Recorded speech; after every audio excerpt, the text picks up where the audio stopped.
Aquarius.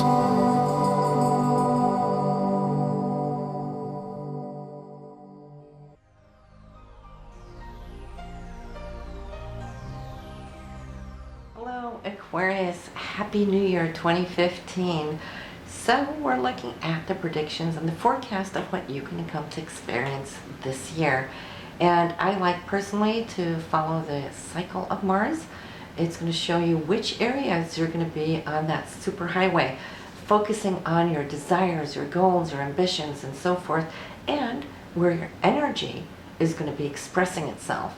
So as we move through what we call the houses, which is nothing but the areas of life itself where it's going to be touching upon, it's also going to be moving through the signs, and then Mars will take on the coloration, the flavor of the signs that it's moving through.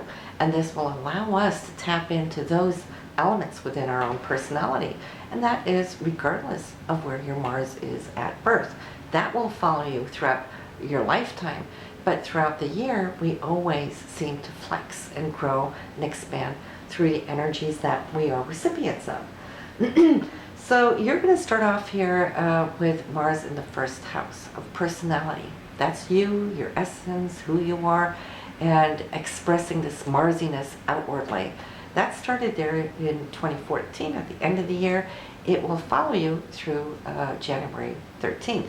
So you're going to be wrapping that up. Whatever new initiations that you started, you might have had a renewal of self, your looks and so forth, because it is that narcissistic house, all right, where focus is on who we are.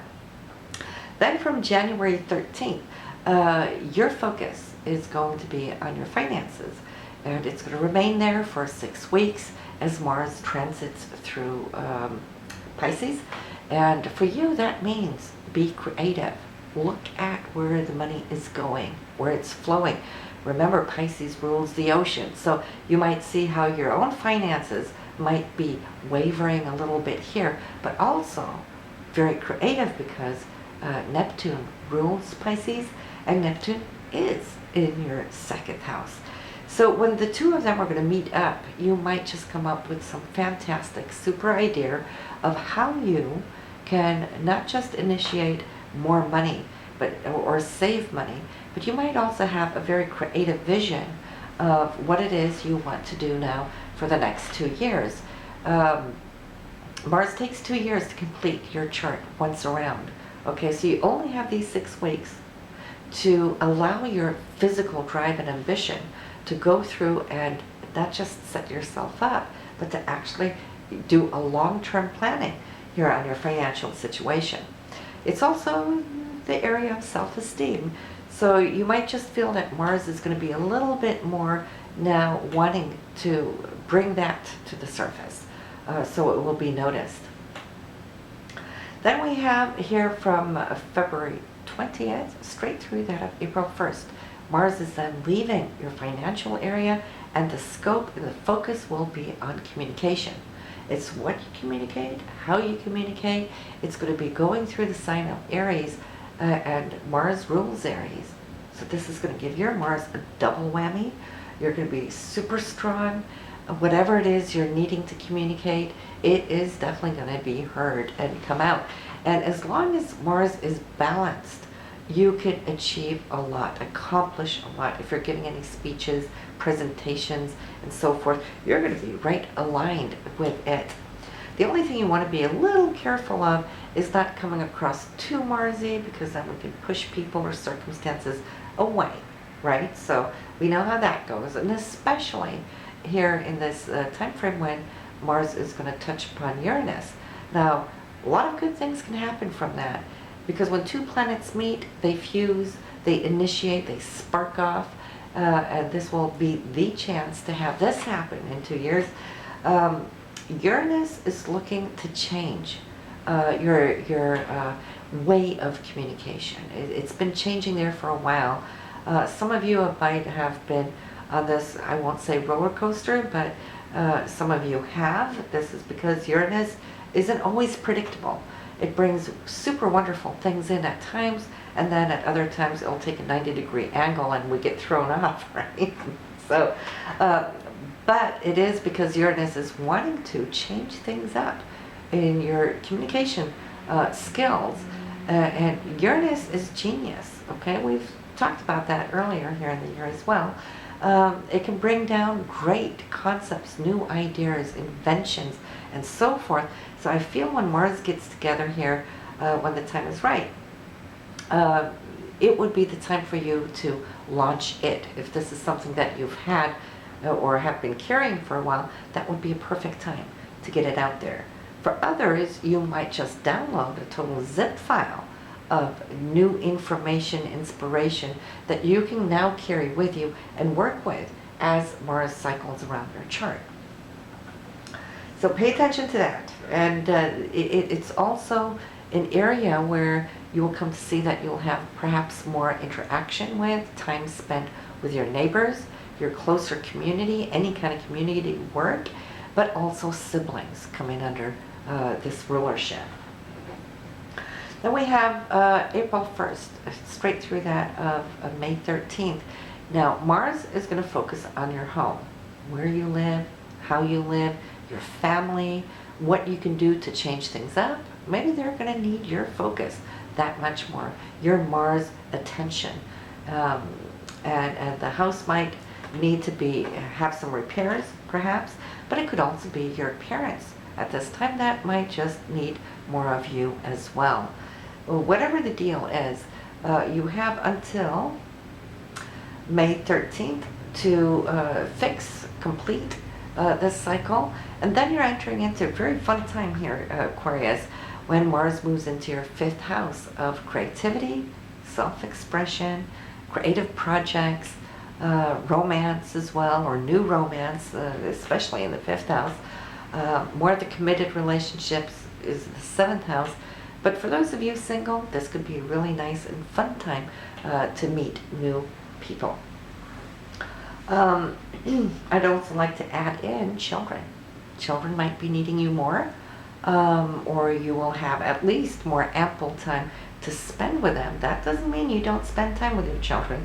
It just means that for these 6-7 weeks of the next 2 years is something that's brewing, something that is needed, or also just having time off to spend with them and really dive into their little worlds. And they might be grown up too, but you're still the parent.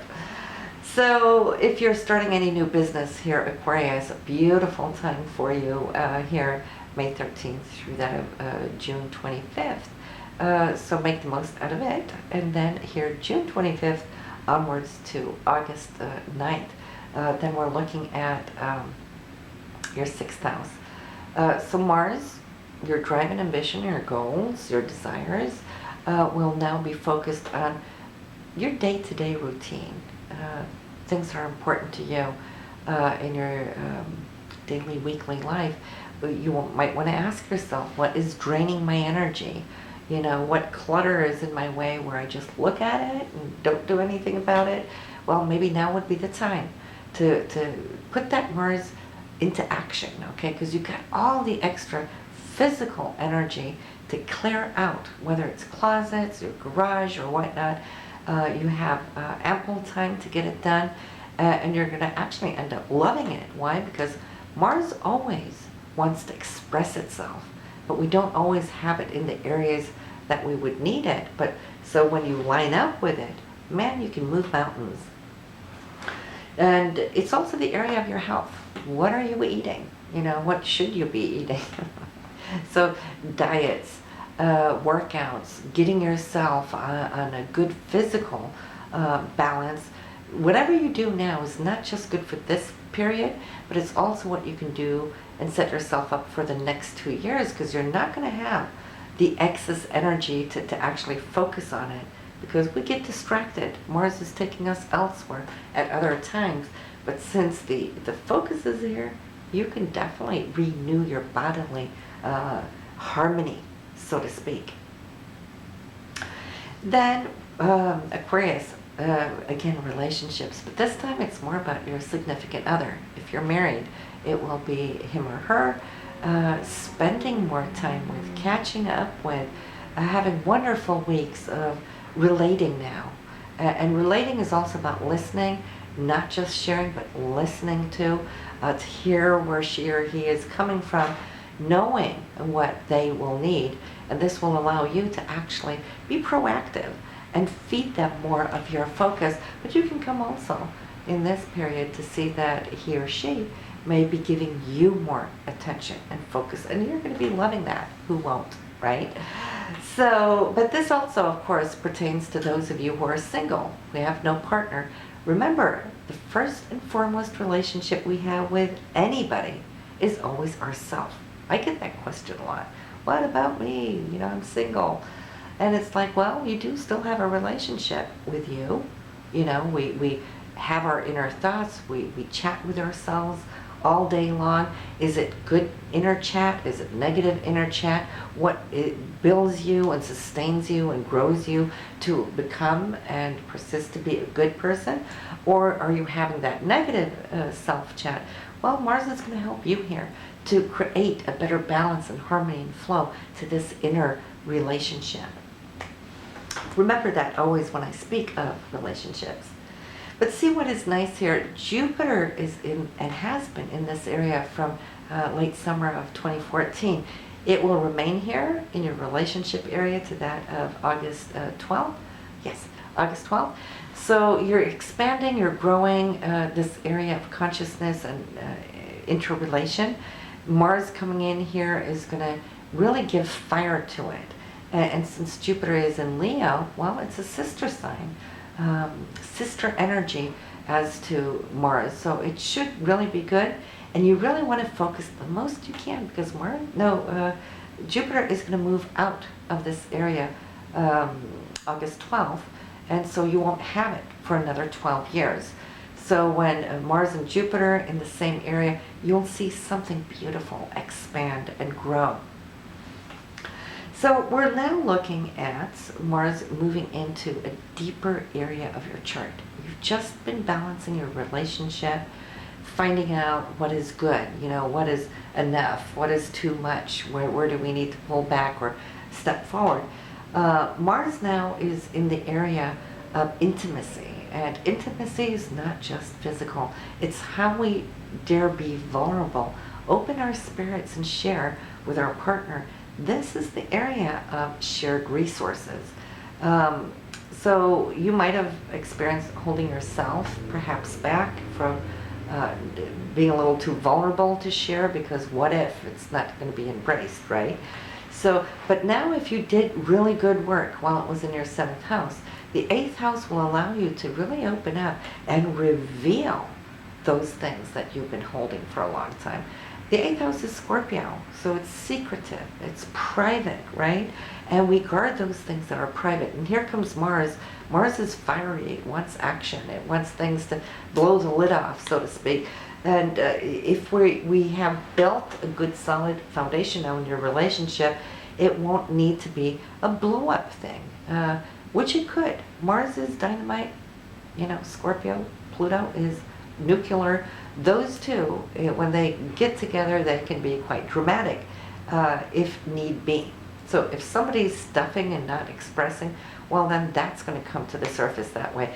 But like I said, if you have done good work, this is a time of magic to happen in your life where you can transform, beautify, bring in a rebirthing aspect between you and your partner, which is going to be with you forever, okay? It's one of those long-lasting transformations of what the 8th house can do for you.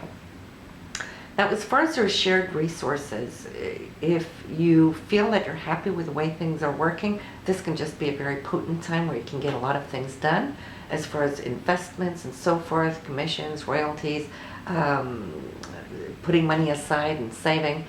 If this has been ignored for a while, well, then this will come to the surface too, but it will allow you to get a lot done in this area. So you're going to end up here in the last house we're going to be talking about. This is the 9th house of Sagittarius. Mars likes this house. Mars is fire, and so is the 9th house because it is Sagittarius.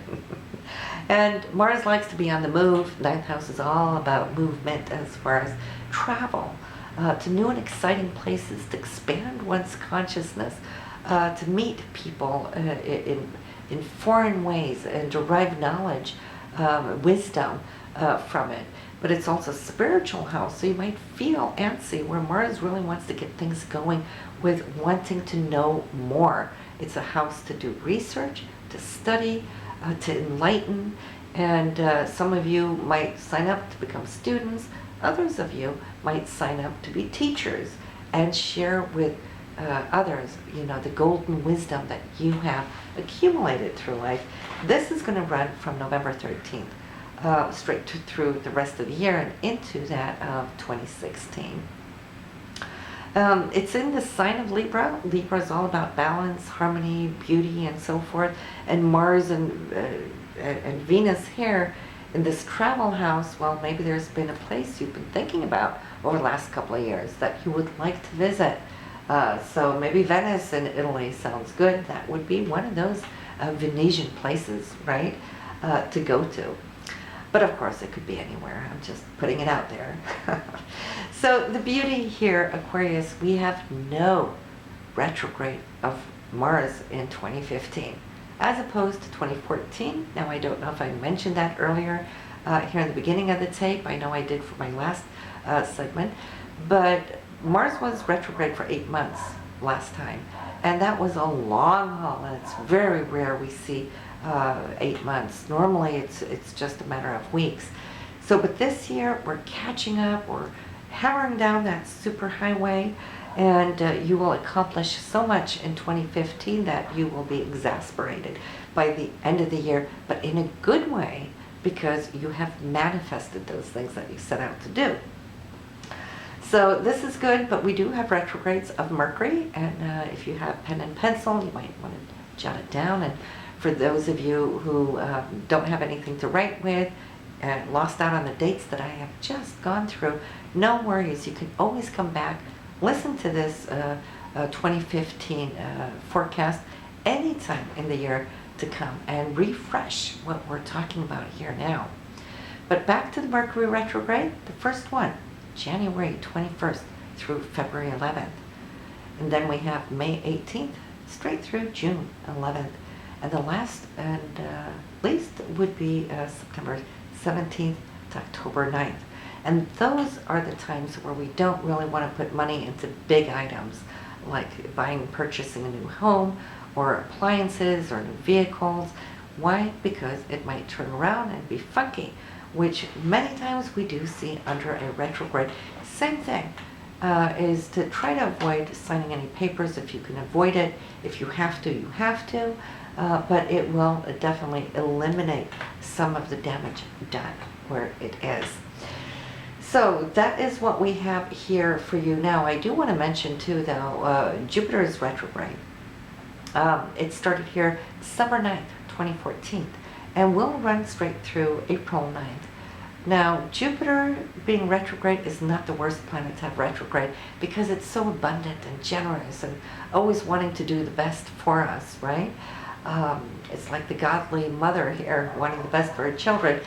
When it's retrograde, what I have come to notice throughout my years is that past opportunities that showed up, but we didn't take any time to research or look into it because we were busy looking down a different direction, well, they might come back around. So you want to pay attention to what may manifest until April 9th and see if that's something you want to jump onto.